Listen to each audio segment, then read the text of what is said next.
Gambling, by definition, is risking something of value on an event or outcome that is uncertain, or taking a chance of losing money or belongings when winning is decided mostly by chance.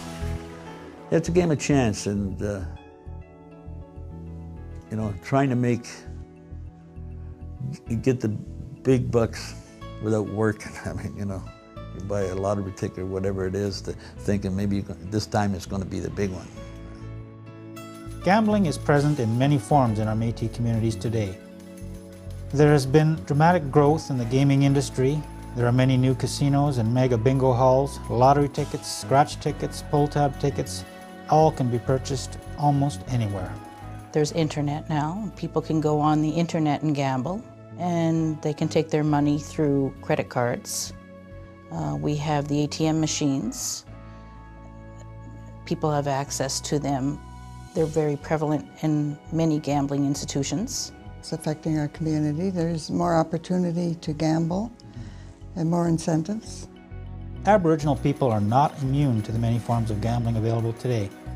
In fact, Aboriginal people are 18 times more likely to develop gambling problems. Gambling is like a bug. It gets into your system and you just keep going until you have nothing.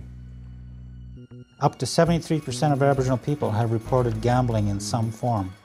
Many of our lower income families, the people who can least afford it, are gambling with money they don't have.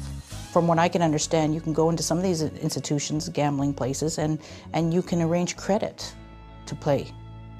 And that's dangerous, I would think. All this attention to gambling is fueled by big business. Millions and even billions of dollars are involved. There's legalized gambling now in Ontario, and there's more lures, and especially the seniors. Glitzy advertising campaigns surround us in our daily lives, presenting gambling as a glamorous activity that will bring you untold wealth.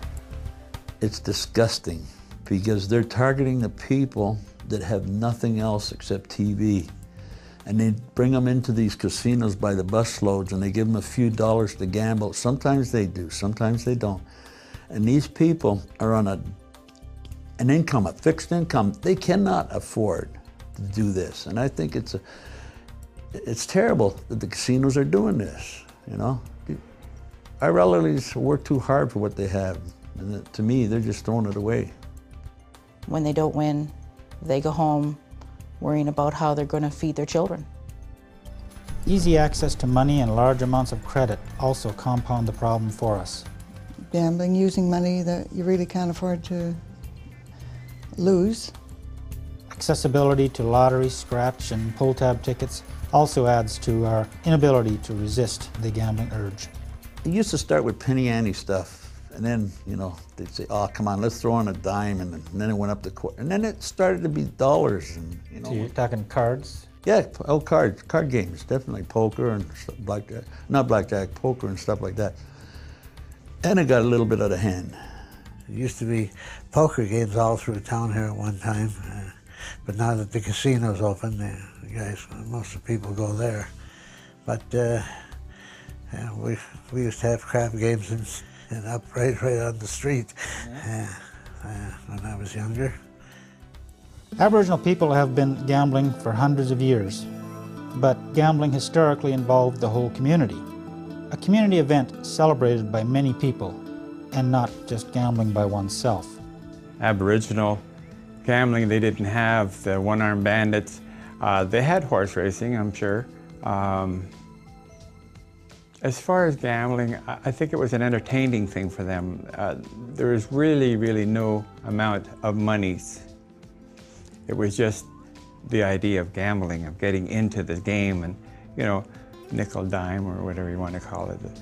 Many of the old games such as Bag Away, Pegasan, and the Snow Snake game were played for things of value, but they played for such things as perhaps a pair of moccasins or a hunting knife, and not for money. So Aboriginal families were never devastated by one's gambling activities. Gambling for Aboriginal people originally was used to develop skills and promote community activity. Today's gambling landscape is much different and requires awareness and knowledge of what gambling today is all about.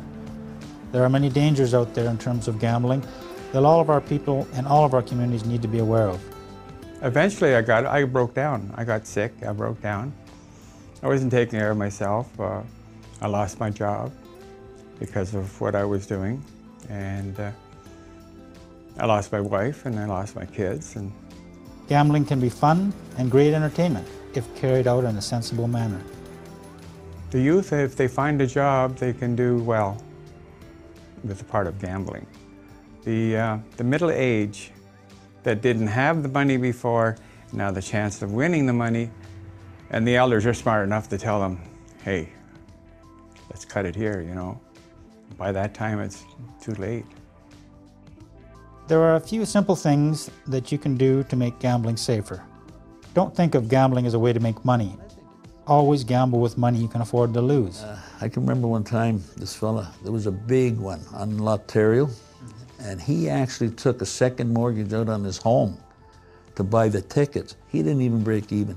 More and more people are doing this, and it's a crime. To me, it's, you know, it's just temptation put in their way. Set a limit on how much you're going to spend, whether it be $20, $50, $100, or $500, as long as it's affordable to you. Set a time limit for yourself and stick to it. If they do set aside a certain amount to spend, not to go beyond that, because once you're in those casinos, those machines seem to, they make you think, you know, if you keep on, you can win more if you put a little bit more in, and then they use the ABM machines and they end up with a problem.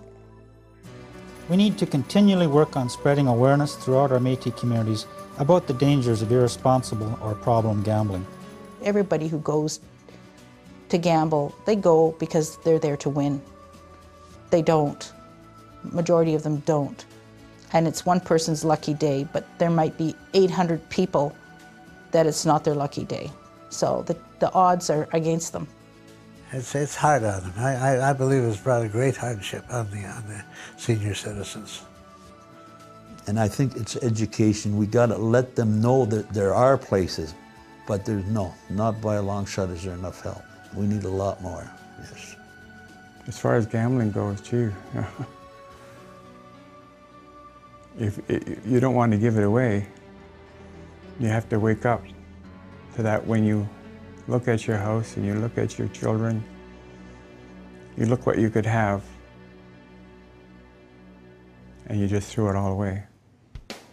Through interviews with several of our community elders, we can gain some valuable insight into gambling issues, and by drawing on some of the old stories and wisdom from their experience, we can perhaps help all of our Métis citizens to continue to enjoy healthy, prosperous lives, along with their families and friends.